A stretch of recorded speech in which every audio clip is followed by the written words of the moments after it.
Some stories make you shiver, some make you question what's real. Here you'll get both. Welcome to Eerily Entertaining, where the strange, the chilling, and the unexplained come to life.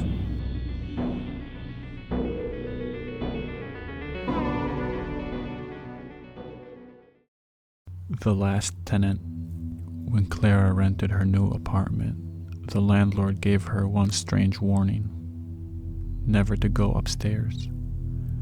On her third night, she found out why, and it wasn't the sound she heard that terrified her. It was the photograph she found. Clara had just moved to the city. She was 27, broke, and desperate for her own place. The apartment she found was perfect. Cheap, close to work, and just big enough for her and her cat. The landlord was friendly, but there was something hesitant about him. As she signed the lease, he glanced up from the paperwork. His tone shifted. If you hear anything from upstairs, just ignore it. That floor has been sealed for years. Clara laughed nervously, asking if it was raccoons or something else. He didn't laugh back. The first night was quiet. The second night it wasn't. At exactly midnight, Clara woke up to slow, heavy footsteps above her bed. Step, drag, step, drag. It went on for 3 hours, then silence. The third night, Clara decided she needed to see for herself. She grabbed her flashlight, slipped on her jacket, and left her cat curled up on the bed. The stairwell to the top floor was at the end of the hallway. She expected the door to be locked. It wasn't. Dust blanketed every step, except for a single narrow path of footprints. They led all the way to the last door at the end of the hall. Her pulse quickened. She thought of turning back. She didn't. The doorknob was ice cold. She turned it. The room was empty. In the corner was an old mattress. On the floor, a single photograph. It was of Clara, sleeping in her bed, taken through her window last night. The landlord was right. She never went upstairs again. But every night, the footsteps still came.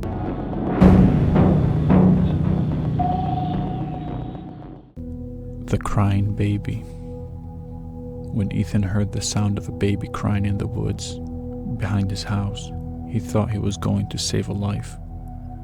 But he didn't know that sound was bait. Ethan had just moved into his new home, a modest one-story on the edge of a forest in rural Pennsylvania. He wanted quiet, no traffic, no sirens, no neighbors. For the first week, it was exactly that, until the crying started. It was midnight. He was watching TV when he heard it, faint, muffled, like a newborn, somewhere far away. He froze. He didn't even know anyone in the area, let alone someone with a baby. The sound faded. Eventually, he convinced himself it had to be an animal. But the next night, it came back, louder, closer. This time, Ethan opened the back door and stepped onto his porch. The crying echoed from deep inside the tree line. He stood there for several minutes before shutting the door and locking it. By the fifth night, Ethan wasn't just hearing the crying, he was feeling it. It was right at the edge of his backyard. His heart pounded. What if it really was a baby?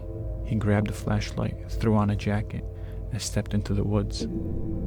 The sound seemed to lead him deeper and deeper. 20 yards, 40, 100. His light caught something ahead, a small bundle lying in the leaves. He rushed forward, dropping to his knees, and pulled the dirty blanket aside. There was no baby, just a small battered tape recorder. The crying was playing on a loop. Before Ethan could process it, a twig snapped directly behind him. He turned, and a voice whispered so close he felt the breath.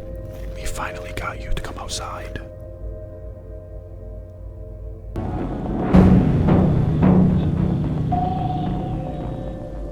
The visitor. Melissa thought she was alone in her house during a storm until she heard footsteps in the hallway. The next morning she found something that proved she wasn't.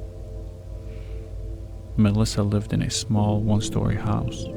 She liked her solitude, but she always kept the guest room clean in case her sister visited. That night, a heavy storm rolled in, the kind that rattles the windows and shakes the walls. Around 2 a.m., Melissa woke up to the sound of footsteps moving down the hallway. Half asleep, she called out her sister's name. No reply. The steps stopped outside the guest room, and the door creaked shut. Melissa smiled to herself. She figured her sister had surprised her with a visit and didn't want to wake her up. She rolled over and went back to sleep. In the morning, she made breakfast for two. She knocked on the guest room door. No answer. She opened it. The bed was perfectly made, the room untouched. On the desk was a single photograph. Melissa sleeping in her bed. The timestamp, last night. Beneath it, a handwritten note. Thanks for letting me stay. I'll be back when you're alone again. Melissa sold the house within a month, but sometimes when she stays at hotels, she swears she hears footsteps outside her door.